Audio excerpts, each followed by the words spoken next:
हरि ओम। कैसे हैं आप सब? आशा करती हूँ आप सब अच्छे होंगे। तो शुरू करते हैं आज का सत्संग। ओम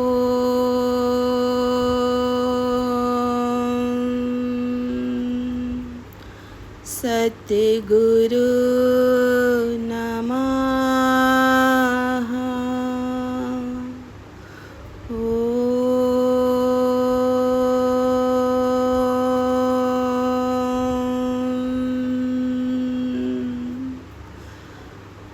परमात्मने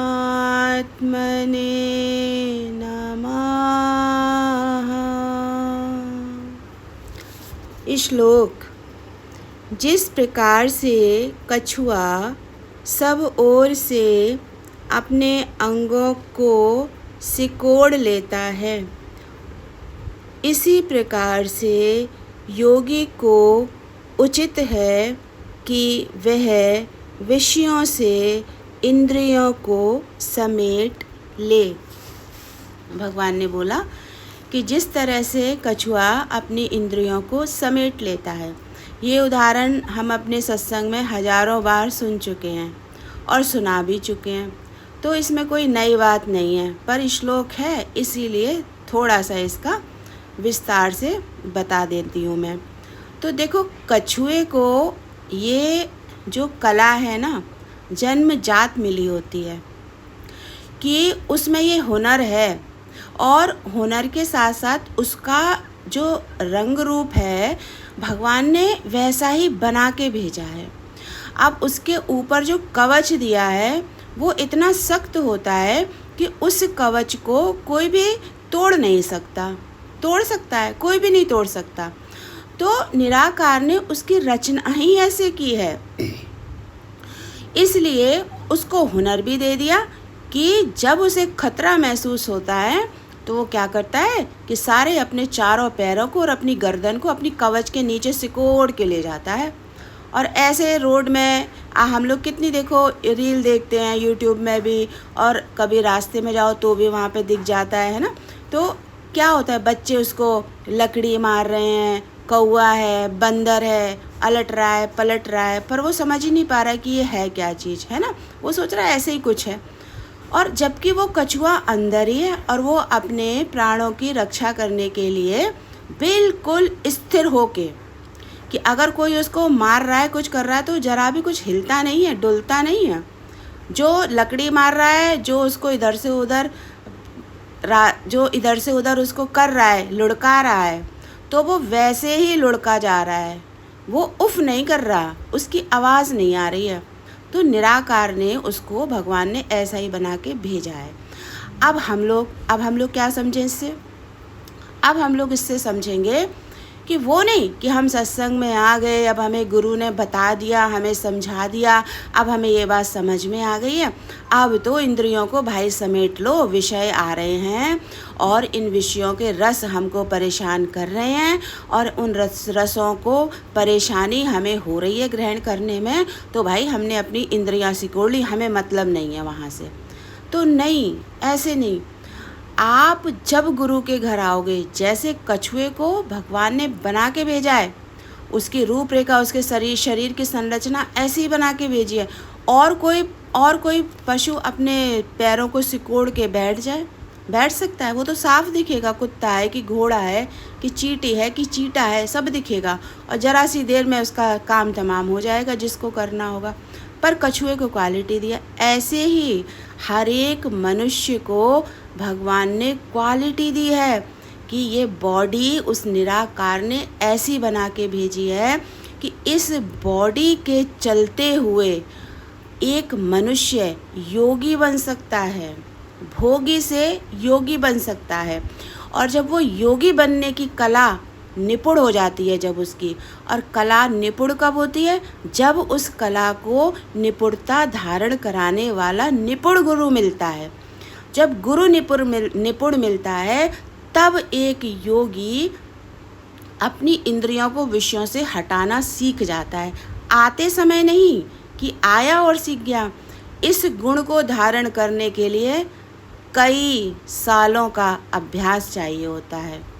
और फिर क्या होता है कि वो योगी अभ्यास करता रहता है, उसके सामने परिस्थितियाँ आती रहती हैं, वो हर परिस्थिति से जूझता है, कभी अलग हट जाता है विषयों से और कभी उन्हीं विषयों में वो डूब जाता है, कभी उन्हीं विषयों में वो बड़ी शांति धारण कर लेता है और कभी उन्हीं विषयों में वो असीम अशांति को प्राप्त करता है। तो इस तरह उसका जो ये जो अभ्यास है ना, वो चलता रहता है। और वो अभ्यास ये नहीं कि कोई एक ही हमने सब्जेक्ट पकड़ लिया कि भाई अब हमारी बहू बहुत ख़राब है या हमारा पति बहुत ख़राब है या हमारा बेटा बहुत ख़राब है। हमने कोई भी एक सब्जेक्ट पकड़ लिया, अब हम जीवन पर्यंत उसी की पढ़ाई में लगे हुए हैं। मतलब कि 10 साल पहले भी हम अपनी इंद्रियों को समेट रहे थे उस विषय से, और हमने 10 साल ज्ञान सुना और उसके बाद भी हम उसी विषय से इंद्रियों को समेट रहे हैं। तो फिर हमारा उद्धारा कहाँ हुआ? कैसे होगा हमारा उद्धारा? आज तो हमें इंद्रियों को समेटने की ज़रूरत ही ना पड़े। आज तो इतना गुरु का संग किया है, इतना गुरु का ज्ञान सुना है और इतना अनुभव मिल रहा है हर सब्जेक्ट से। इस संसार की हर चीज़ से एक योगी को अनुभव मिल रहा है।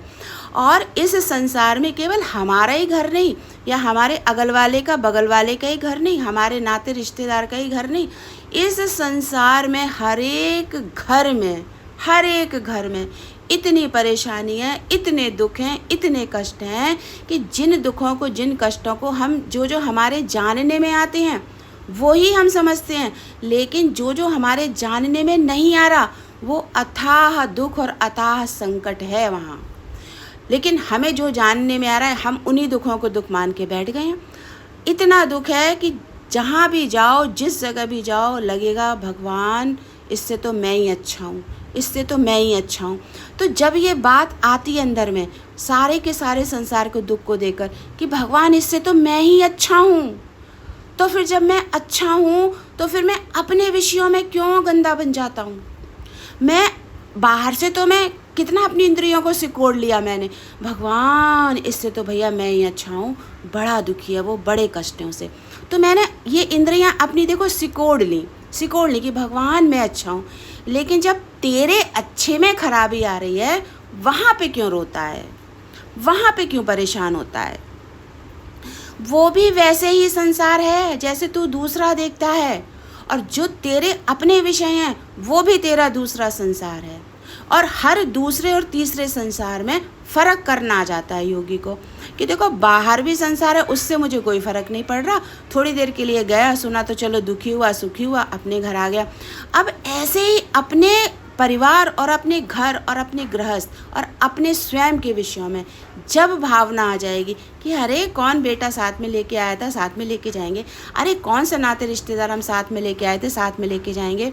देखो कोई हमें खिला रहा है, हम किसी के घर में रह रहे हैं, कोई हमारा भरण पोषण कर रहा है या हम किसी का भरण पोषण कर रहे हैं, कोई किसी के लिए कुछ नहीं कर रहा है, उसको निराकार ने करने के लिए ही भेजा है। और हमें निराकार ने कोई हमारा भरण पोषण करे इसलिए ही भेजा है।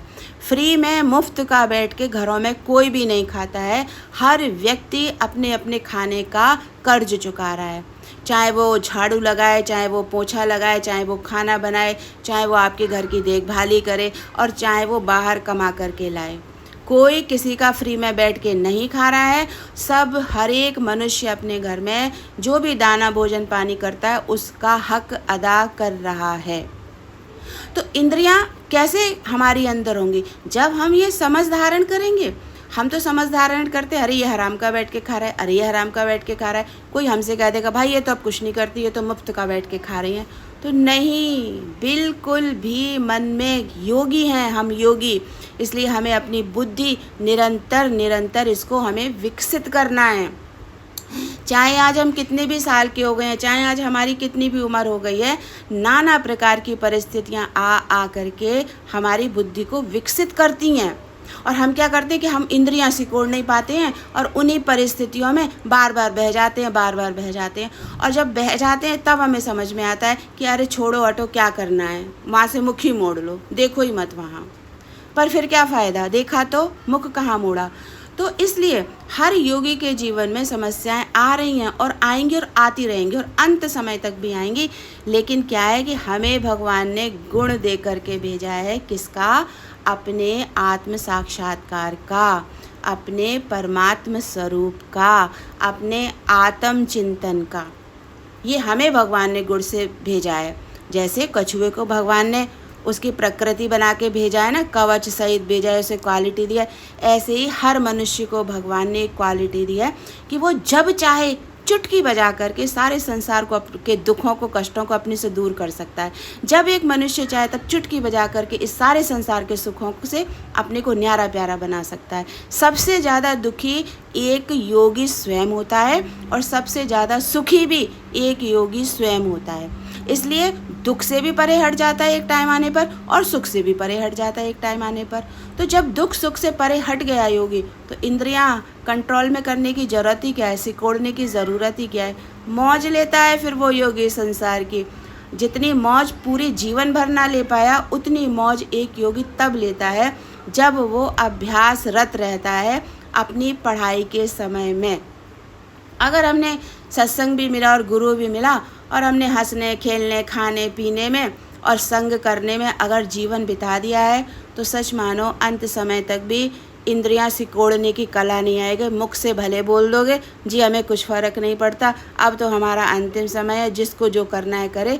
लेकिन सबसे ज़्यादा दुखी, सबसे ज़्यादा ना करने का गम उसी मनुष्य को होता है जो मुख से बोलता है कि जी हमें कुछ नहीं करना। सबसे ज़्यादा वही दुखी होता है कि वो कुछ कर नहीं पाया, समय रहने पे इंद्रियां सिकोड़नी आई नहीं और आज इंद्रियों को ज़बरदस्ती खींच के लाना पड़ रहा है। तो दुखी होगा कि नहीं होगा? होगा ना। तो वो योगी हमेशा दुखी रहता है। और जिसने समय रहते ये काम सीख लिया, ऐसा नहीं कि वो योगी दुखी नहीं होता, उसके पास भी अभ्यासरत रहते हुए भी और अभ्यास में पक जाने के बाद भी परिस्थितियां आती हैं, लेवल बढ़ता जाता है। एक योगी के जीवन में कभी भी ये संसार सहज भाव से ना रहता है और ना रहने देता है। उसके जीवन में, हर एक योगी के जीवन में जितना उसके पास ज्ञान है, उसके हिसाब से परिस्थितियों का लेवल बढ़ता रहता है, बढ़ता रहता है, बढ़ता रहता है। और वो भी उन परिस्थितियों में जूझता है। ये नहीं है कि अभी कोई बता रहा है बहुत अच्छी बात तो जी वो संसार से पार हो गया, नहीं। उसको भगवान ने अनुभव कराया और उसने भगवान को ज्ञान की प्राप्ति कराई, इसलिए वो बता रहा है। तो परिस्थितियाँ कभी कम नहीं होती इस संसार में, लेकिन इन्हीं जलती हुई ज्वालाओं में एक योगी को शांत रहना आ जाता है, मौन रहना आ जाता है और संसार की जलती हुई ज्वालाओं को शांति से देखना आ जाता है।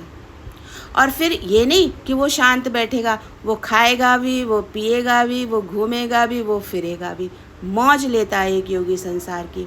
तो जैसे कछुए को भगवान ने क्वालिटी दे के भेजा है, ऐसे ही हम ध्यान रखें, याद रखें कि हमें भी परमात्मा ने मनुष्य जन्म देकर ये क्वालिटी दे के भेजा है कि तेरी इंद्रियां तेरी हैं, किसी दूसरे की अधीन नहीं है, किसी दूसरे की गुलाम नहीं है।